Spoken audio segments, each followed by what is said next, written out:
Good morning everyone, welcome to newspaper decoded. आज हम अपना 23 दिसंबर का द हिंदू न्यूज़पेपर देख लेते हैं। तो जो फर्स्ट न्यूज़ है यहाँ पे, India New Zealand conclude trade talks. तो यहाँ पे इंडिया और न्यूजीलैंड ने फ्री ट्रेड एग्रीमेंट पर बातचीत जो है सक्सेसफुली कंक्लूड कर लिया है। और इस फ्री ट्रेड एग्रीमेंट के थ्रू इंडिया को न्यूजीलैंड के मार्केट में टैरिफ फ्री एक्सेस मिलेगा, जिससे जो है अगले 15 सालों में लगभग $20 बिलियन का इन्वेस्टमेंट आने की संभावना है। और जो बायलैटरल ट्रेड है वो $5 बिलियन तक पहुंच सकता है। और डील के तहत जो न्यूजीलैंड है, न्यूजीलैंड के जो 95% एक्सपोर्ट्स जो करता है इंडिया को, उस पर इंडिया टैरिफ कम करेगा या ज़ीरो करेगा। और लेकिन इंडिया ने अपने जो एग्रीकल्चर और जो डेयरी फार्मर्स हैं उनके इंटरेस्ट को भी प्रोटेक्ट किया है। यानी कि dairy, onion, sugar, spices, edible oil और जो रबर जैसे जो सेंसिटिव प्रोडक्ट्स हैं, उस पर कोई जो है इम्पोर्ट कंसेशन नहीं दिया गया है। और इस एग्रीमेंट के अंडर न्यूजीलैंड जो है हर साल 5,000 टेम्परेरी वर्कर्स को वीज़ा देगा, स्किल्ड वर्कर्स को और इंडियन प्रोफेशनल्स को, जिनकी वैलिडिटी जो है 3 साल तक होगी। तो कॉमर्स मिनिस्टर ने कहा कि गवर्नमेंट ने जो है राइस, व्हीट, डेयरी और सोया जैसे प्रोडक्ट्स को कम्प्लीटली प्रोटेक्ट रखा है। और एमएसएमई, स्टार्टअप्स और इनोवेटर्स के लिए नए अपॉर्चुनिटीज़ क्रिएट करेगा। तो ये एफटीए जो है फर्स्ट हाफ है 2026 का, उसमें साइन होने की उम्मीद है। फिर जो नेक्स्ट है यहाँ पे, राजस्थान में कई हिस्सों में अरावली रेंजेस को बचाने के लिए प्रोटेस्ट हो रहे हैं। और ये प्रोटेस्ट जो है सुप्रीम कोर्ट के उस ऑर्डर के बाद आया, जिसमें कि अरावली हिल्स की जो नई डेफिनेशन है वो एक्सेप्ट की गई। तो एक्सपर्ट्स का कहना है कि जो है इस नई डेफिनेशन से जो 90% हिस्सा है वो अरावलीज का, वो लीगल प्रोटेक्शन से बाहर आ सकता है। तो नई डेफिनेशन में क्या है कि कोई भी डेजिग्नेटेड जो अरावली डिस्ट्रिक्ट्स हैं, उसमें कोई भी लैंडफॉर्म जो अपने ग्राउंड लेवल से 100 मीटर से ज़्यादा ऊंचाई रखता है, उसे अरावली हिल जो है वो माना जाएगा। और 2 या 2 से ज़्यादा हिल अगर जो है 500 मीटर के अंदर लोकेटेड हैं, तो वो मिलकर अरावली रेंजेस जो है वो बनाएंगे। तो यानी कि हिस्टोरिकल मैपिंग ही नहीं सिर्फ, बल्कि जो उसकी हाइट है और जो डिस्टेंस है 500 मीटर का रूल, इसके बेस पर अरावली जो है वो डिसाइड होंगे कि वो अरावलीज रेंज बनाते हैं या नहीं। फिर जो नेक्स्ट है यहाँ पे, forest can't be use for non forestry purposes, supreme court. तो यहाँ पे सुप्रीम कोर्ट ने अपने रिसेंट जजमेंट में क्लियर किया है कि जो फॉरेस्ट लैंड है उसको उसको नॉन फॉरेस्ट्री पर्पज जैसे कि एग्रीकल्चर के लिए यूज वो नहीं किया जा सकता। कोर्ट ने कहा कि जो फॉरेस्ट लैंड है उस पर खेती करने के लिए परमिशन देना जो है मतलब कि फॉरेस्ट को क्लियर करना होगा, जो कि फॉरेस्ट कंजर्वेशन एक्ट 19 जो 80 है उसके सेक्शन 2 के बिल्कुल खिलाफ है। और इस एक्ट के तहत बिना सेंट्रल गवर्नमेंट की अप्रूवल के फॉरेस्ट लैंड का डाइवर्जन अलाउड नहीं है। और ये जो है केस बेसिकली जुड़ा हुआ है जो कर्नाटका में जो एक गांधी जीवन कलेक्टिव फार्मिंग कोऑपरेटिव सोसाइटी है, उसको 134 एकड़ का फॉरेस्ट लैंड पर इलीगल फार्मिंग के लिए लीज एक्सटेंशन देने से मना किया गया, उससे रिलेटेड एक केस है, उसमें ये सुप्रीम कोर्ट ने बोला है। फिर जो नेक्स्ट है यहाँ पे, NITI Aayog proposes $10 billion research fund scholarships to globalize higher education. तो यहाँ पे नीति आयोग ने अपने जो हायर एजुकेशन है उसको ग्लोबल लेवल पर कॉम्पिटिटिव बनाने का एक डिटेल्ड रोड मैप जो है वो रिलीज किया है, जिसका फोकस होगा जो हायर एजुकेशन है उसका इंटरनेशनलाइजेशन किया जाए। और रिपोर्ट में रिकमेंड किया गया है कि जो है विश्व बंधु स्कॉलरशिप और फेलोशिप जो है वो स्टार्ट की जाए, और ताकि जो फॉरेन स्टूडेंट्स हैं, रिसर्चर्स हैं और जो फैकल्टी है उसको इंडिया अट्रैक्ट किया जा सके।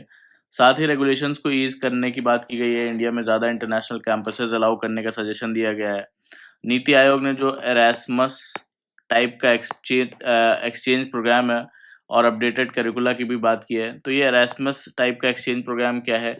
ये एक यूरोप का एक फेमस स्टूडेंट और टीचर एक्सचेंज प्रोग्राम है, जिसका मतलब होता है कि स्टूडेंट्स और टीचर्स को लिमिटेड टाइम के लिए दूसरे कंट्रीज़ को के यूनिवर्सिटीज़ में पढ़ने या जो ट्रेनिंग का मौका दिया जाता है, जो कि ये नेशनल एजुकेशन पॉलिसी जो 2020 है उसके गोल्स के साथ भी अलाइंड है।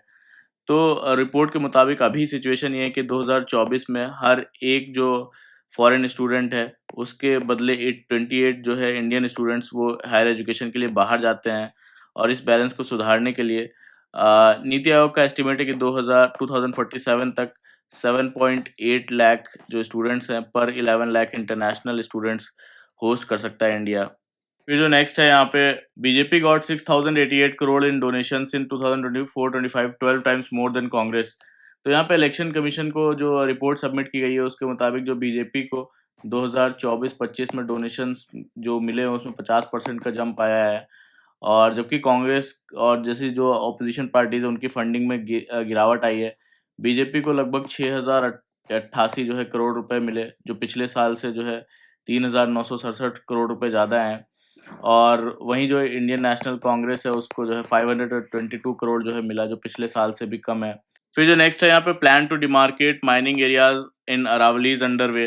तो यहाँ पे Indian Council of Forest Research and Education ने बोला है कि जल्दी ही डिस्ट्रिक्ट वाइज जो रिपोर्ट है वो तैयार की जाएगी, जिसमें बताया जाएगा कि कौन कौन से हिल्स वो अरावली रेंजेस के क्राइटेरिया में आते हैं।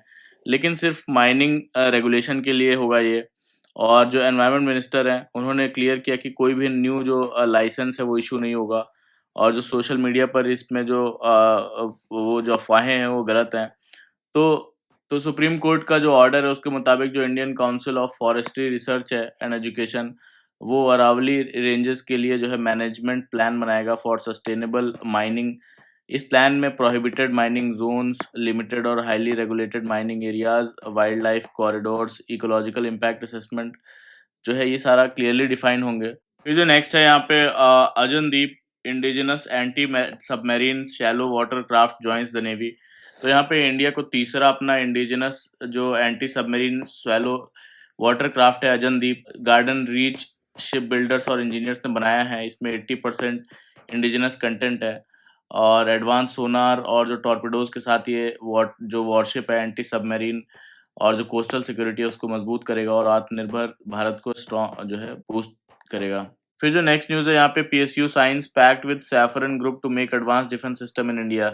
तो यहाँ पे मेक इन इंडिया को बूस्ट देते हुए जो इंडियन ऑप्टेल लिमिटेड है उसने फ्रेंच डिफेंस मेजर जो सैफरन इलेक्ट्रॉनिक्स एंड डिफेंस है उसके साथ कोलैबोरेशन एग्रीमेंट साइन किया है। और इस डील के तहत जो इंडिया में ये 2 high precision combat प्रोवेंट defence system का प्रोडक्शन होगा। तो जो पहला है वो है सिग्ना 30N और जो दूसरा है वो CM3MR डायरेक्ट फायरिंग साइट है। तो सिग्ना जो 30N है ये artillery guns, air defence system, missiles और रडार्स में यूज़ होता है, जबकि जो CM3MR है आर्टिलरी और एंटी ड्रोन जो ऑपरेशंस हैं उसके लिए एक्यूरेसी और बैटलफील्ड इफेक्टिवनेस को बढ़ाता है। तो ये कोलैबोरेशन इंडिया की जो डिफेंस है, सेल्फ रिलायंस और जो इंडिजिनस मैन्युफैक्चरिंग कैपेबिलिटीज़ को और भी ज़्यादा मजबूत करेगा। फिर जो नेक्स्ट है यहाँ पे आर्टिकल है the Putin's visit to India and the aftermath. तो यहाँ पे रशियन प्रेसिडेंट जो व्लादिमीर पुतिन है वो दिसंबर में इंडिया विजिट पर थे, इंडिया रशिया एनुअल समिट के लिए। और इसे ग्लोबली काफ़ी क्लोज देखा गया। तो यूक्रेन वॉर के बाद वेस्ट ने पुतिन को डिप्लोमेटिकली आइसोलेट किया, इसलिए उनका इंडिया आना वेस्ट के लिए एक टेस्ट केस था कि क्या इंडिया उनके प्रेशर में आएगा या नहीं। लेकिन इंडिया ने एक बार फिर जो है स्ट्रैटेजिक ऑटोनॉमी दिखाई और रशिया के साथ अपने स्ट्रॉन्ग रिलेशंस को बैलेंस के साथ वो मेंटेन किया। तो इंडिया और रशिया रिलेशंस हिस्टोरिकली काफ़ी जो है डीप रहे हैं। 1971 में इंडिया और जो सोवियत ट्रीटी हो या फिर 2009 में जो एयरक्राफ्ट कैरियर डील पर रशिया का सपोर्ट हो, तो ये पार्टनरशिप जो है ट्रस्ट और जो म्यूचुअल रिस्पेक्ट है उस पर बेस्ड है। तो नरेंद्र मोदी और पुतिन के बीच जो है वार्मथ इस विजिट में भी क्लियरली दिखी। तो रशिया यूक्रेन वॉर के बाद भी जो है इंडिया की जो न्यूट्रलिटी है वो मेंटेन की और जो एंटी रशिया ब्लॉक है उसका हिस्सा बनने से इनकार कर दिया इंडिया ने, जो वेस्ट को पसंद नहीं आया। तो 23rd इंडिया रशिया समिट के बाद जॉइंट स्टेटमेंट आया, उसमें स्पेशल प्रिविलेज्ड स्ट्रेटेजिक पार्टनरशिप को और स्ट्रेंथन करने पर जोर दिया गया। कनेक्टिविटी प्रोजेक्ट्स जैसे कि चेन्नई व्लादिवोस्तोक मैरीटाइम कॉरिडोर हो, आर्कटिक नॉर्दर्न सी रूट हो, टेक्नोलॉजी और इंडस्ट्रियल जो कॉपरेशन है उसको हाईलाइट किया गया। तो ऑप्टिक्स और मैसेजिंग दोनों स्ट्रांग रहे इसमें। हाँ, और एक इम्पॉर्टेंट बात नोटिस हुई इसमें कि डिफेंस कॉपरेशन का मेंशन जो है जॉइंट स्टेटमेंट में कम था, जबकि ट्रेडिशनली जो डिफेंस जो है ही इस रिलेशनशिप का कोर रहा है। तो इससे स्पेकुलेशंस हुई कि क्या इंडिया अप्रोच अपना डाइवर्सिफाई कर रहा है। और आज भी इंडिया का जो डिफेंस बैकबोन है वो रशिया का रोल उसमें क्रूशियल है, जैसे कि रशिया से 400 एयर डिफेंस सिस्टम हो, चाहे ब्रह्मोस मिसाइल हो, सुखोई हो या फिर T-90 टैंक्स जैसे प्लेटफॉर्म्स जो है इस सब का प्रूफ है। तो वेस्ट पर दोबारा डिपेंड होना इंडिया के लिए रिस्की हो सकता है, स्पेशली जब यूनाइटेड स्टेट्स पाकिस्तान को F-16 जैसे फ्लीट्स के अपग्रेड्स जो है अप्रूव कर रहा है। तो ओवरऑल पुतिन का विजिट ये सिग्नल देता है कि जो ग्लोबल प्रेशर है उसके बावजूद इंडिया और रशिया टाइज स्टेबल और स्ट्रेटेजिकली इम्पोर्टेंट जो है वो बने हुए हैं। फिर जो नेक्स्ट है यहाँ पे right to disconnect drawing the line after work. तो यहाँ पे बोलना है कि राइट टू डिस्कनेक्ट जो बिल है उसको इंडिया में एक प्राइवेट मेंबर बिल के रूप में इंट्रोड्यूस किया गया, जो कि काफ़ी रेयर होता है कि कोई प्राइवेट बिल इंट्रोड्यूस किया जाए, उस पर डिस्कशन हो। और ये बिल उस वक्त आया जब इंडिया जो है अपने लेबर लॉज को 4 लेबर कोड्स के थ्रू कंसोलिडेट कर चुका है और डिजिटल एज में काम सिर्फ ऑफिस तक लिमिटेड नहीं रहा है। ईमेल्स, कॉल्स और मैसेजिंग वर्क आवर्स के बाद भी जो है आते रहते हैं और इसी प्रॉब्लम को एड्रेस करने के लिए ये बिल जो है एक इम्पॉर्टेंट स्टेप माना जा रहा है। और बिल एम्प्लॉयज़ को ये राइट देता है कि जो वर्किंग आवर्स हैं उसके बाद वर्क रिलेटेड कॉल्स, मेल्स या मैसेजेस का रिप्लाई जो है ना किया जाए। लेकिन सबसे बड़ी प्रॉब्लम ये है कि बिल ये क्लियरली डिफाइन नहीं करता है कि वर्क जो है वो वर्क क्या चीज़ माना जाएगा। तो अगर कोई एम्प्लॉयी ऑफिस के बाद ईमेल का रिप्लाई करता है तो क्या वो जो है लीगली वर्क है या नहीं है, ये क्लैरिटी इसमें जो है वो मिसिंग है। इसी वजह से बिल स्टैंडर्ड जो लेबर स्टैंडर्ड्स हैं उसके बनने के बजाय ज़्यादा एक बिहेवियरल जो गाइडलाइंस है जैसा लगता है इस बिल में। और जो एग्जिस्टिंग ऑक्यूपेशनल सेफ्टी है, हेल्थ एंड वर्किंग कंडीशन जो कोड है 2020 का, वर्किंग आवर्स और जो ओवर टाइम का रेगुलेशन जो है वो ये चीज़ें करते हैं जो कोड्स हैं। और लेकिन जो राइट टू डिस्कनेक्ट बिल है इसके साथ इसका प्रॉपर इंटीग्रेशन ये चीज़ नहीं दिखता है। और फ्रांस और जर्मनी जैसे जो देश हैं उसमें वर्किंग टाइम और जो रेस्ट आवर्स हैं इसका क्लियर डिमार्केशन है और जिसमें जो अवेलेबिलिटी होना भी वर्कर का वो भी वर्क माना जाता है। तो इंडिया के कॉन्टेक्स्ट में एक और बड़ा सवाल ये है कि क्या ये राइट जो है मैंडेटरी लेबर राइट होगा या फिर जो कॉन्ट्रैक्ट के थ्रू इसे मॉडिफाई किया जा सकता है। तो साथ ही इसका कनेक्शन आर्टिकल 21 जैसे पर्सनल लिबर्टी से क्लियरली एक्सप्लेन नहीं किया गया है। और ओवरऑल बिल ये एक्सेप्ट करता है कि जो डिजिटल वर्क है उसने पर्सनल और प्रोफेशनल लाइफ की बाउंड्रीज जो है ब्लर कर दी हैं। और लेकिन जो है उन्हें लीगली कैसे हैंडल किया जाए इसका जवाब अभी भी इस बिल में इनकम्प्लीट है, इसलिए ये एक बिल एक स्टार्टिंग पॉइंट है, ना कि फाइनल सॉल्यूशन। फिर जो नेक्स्ट आर्टिकल है यहाँ पे CSR as corporate obligation can support cost of restoring grasslands. तो यहाँ 19 दिसंबर को जो सुप्रीम कोर्ट का एक इम्पॉर्टेंट जजमेंट आया जिसमें कि कॉर्पोरेट सोशल रिस्पॉन्सिबिलिटी को एक नई लीगल इंटरप्रिटेशन दी गई है। और कोर्ट ने कहा कि एनवायरनमेंट जो प्रोटेक्शन है और जो वाइल्ड लाइफ कंजर्वेशन CSR का ही हिस्सा है और ये कंपनीज की मर्जी पर छोड़ने वाली क्लैरिटी नहीं है बल्कि एनफोर्सेबल जो है लीगल ऑब्लिगेशन है। तो कोर्ट के मुताबिक कंपनी एक जो है वो लीगल पर्सन है होती है और उस पर आर्टिकल जो 51A(g) है उसके तहत एनवायरनमेंट को प्रोटेक्ट करने का कॉन्स्टिट्यूशनल ड्यूटी भी बनता है। इसलिए जो CSR फंड्स है उसका यूज़ एनवायरनमेंट के लिए भी होना चाहिए, के लिए करना क्लैरिटी नहीं बल्कि चैरिटी नहीं बल्कि ड्यूटी डिस्चार्ज करना माना जाएगा। तो इस जजमेंट का सीधा जो इम्पैक्ट है ग्रेट इंडियन जो बस्टर्ड बर्ड है उसके कंजर्वेशन पर पड़ेगा। कोर्ट ने कंजर्वेशनिस्ट को ज़्यादा स्ट्रॉन्ग लीगल बेस दिया है जिससे वो कॉरपोरेट्स से फंडिंग डिमांड कर सकते हैं, खासकर उन प्रोजेक्ट्स के लिए जहां पावर लाइंस और इंफ्रास्ट्रक्चर की वजह से बस्टर्ड्स की डेथ हो रही है। और 2021 में कोर्ट ने 99,000 स्क्वायर किलोमीटर एरिया में ओवरहेड ट्रांसमिशन लाइंस जो है रेस्ट्रिक्ट की थी और 2024 में एक एक्सपर्ट कमेटी बनाई गई थी और अब इस ऑर्डर के थ्रू जो है उसको ऑपरेशनल बना दिया गया है। तो बोलना है कि कोर्ट ने ये भी क्लियर किया कि ये एक लीगल इंटरप्रिटेशन है, किस कंपनी को कितना पैसा कब और कहाँ देना होगा ये अभी स्पेसिफाई नहीं है और जो पेनल्टी रूल्स हैं एग्जिस्टिंग लॉज के ही रहेंगे। यहाँ पे सुप्रीम कोर्ट का जो जजमेंट है वो पेपर पे स्ट्रांग है लेकिन बोलते हैं रियल फ़ायदा जो है तभी मिलेगा जब गवर्नमेंट और जो पावर कंपनीज हैं हाई टेंशन जो इलेक्ट्रिसिटी की लाइन्स है उसको ज़मीन के नीचे डालें यानी अंडरग्राउंडिंग करें और उन्हें फॉरेस्ट या बर्ड हैबिटेट से हटाकर रीरूट किया जाए और जहाँ ग्रेट इंडियन बस्टर्ड रहते हैं वहाँ ग्रासलैंड को रीस्टोर किया जाए और CSR का पैसा ग्राउंड पर जो है वो ताकि टिक सके। तो ये चीज़ अगर इम्प्लीमेंट होंगी तभी जो CSR फंडिंग है उसका रियल कंजर्वेशन रिजल्ट उसमें चेंज आ सकेगा। फिर जो नेक्स्ट है यहाँ पे death nail for the rural job guarantee. तो यहाँ पे बोलते हैं कि जो विकसित भारत गारंटी फॉर रोजगार एंड आजीविका मिशन एक्ट है, इसको प्रेसिडेंट का असेंट मिल चुका है और इसने जो पुराना एमजी नरेगा एक्ट है उसको रिप्लेस कर दिया है। एमजी नरेगा बोलते हैं कि जो राइट टू वर्क है उसका स्ट्रॉन्ग लीगल बेस माना जाता था, और जो कि सुप्रीम कोर्ट ने ओल्गा टेलिस वर्सेस जो बॉम्बे म्युनिसिपल कॉरपोरेशन केस है उसमें इसको राइट आर्टिकल 21 का हिस्सा बताया था, जो कि राइट टू लाइफ से जुड़ा हुआ है। और एमजी नरेगा के बारे में बोलते हैं कि डिमांड ड्रिवन स्कीम थी, यानी कि काम जो रूरल हाउस होल्ड अगर कोई मांगता था तो उसको मिलता था। 15 दिन में अगर काम नहीं मिलता था तो अनएम्प्लॉयमेंट अलाउंस भी दिया जाता था, और जो वेजेस हैं वो टाइम बाउंड मिलते थे, और डिले होता था अगर काम मिलने में तो कंपनसेशन दिया जाता था। और यहाँ पे जेंडर पैरिटी के साथ साथ पंचायती राज जो सिस्टम है उसको भी स्ट्रॉन्ग किया गया।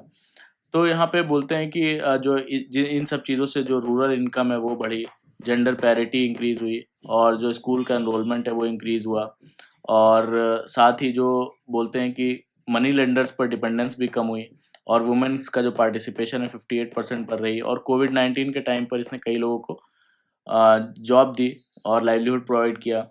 लेकिन पिछले कुछ सालों में जो ये स्कीम है अंडर फंडिंग उसमें थी, काफ़ी वेज डिलेज हो रहे थे, और टेक्नोलॉजी हेवी सिस्टम आ रहे थे, जैसे कि अटेंडेंस जो है ऐप्स पे लगाना, और स्टाफ की शॉर्टेज का इशू था, बढ़ते गए, और सोशल ऑडिट्स भी वीक पड़े। तो अब जो नया एक्ट है वो क्रिटिक्स के मुताबिक डिमांड ड्रिवन से जो है कमांड ड्रिवन हो गया है, यानी कि सेक्शन 5(1) सेंटर को ज़्यादा डिस्क्रिशनरी पावर दिया गया है कि कहाँ लागू होगी, कब, कितने, कहाँ लागू होगी, कितना बजट होगा। और जो सेक्शन 4(5) है स्टेट वाइज जो है नॉर्मेटिव एलोकेशन प्रेस्क्राइब करता है। इससे जो है सेंटर पर ज़्यादा, जो स्टेट्स हैं वो सेंटर पर ज़्यादा डिपेंडेंट हो गए हैं, उनकी लोकल ऑटोनॉमी जो है कम हो गई है। और पेमेंट्स की बात करें तो यहाँ पे बोलते हैं पेमेंट डिलेज जो है सेंटर की जिम्मेदारी, इसमें पेमेंट डिलेज पर सेंटर की जिम्मेदारी क्लियर नहीं की गई है।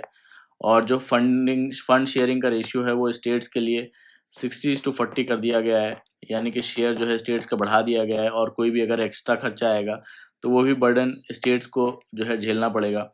तो एग्रीकल्चरल सीजन में एक और चीज़ है कि एग्रीकल्चर सीजन में गवर्नमेंट चाहे तो 60 दिन का पॉज इस स्कीम पे लगा सकती है, और तो इससे इनइक्वालिटीज़ जो है और भी बढ़ सकती हैं।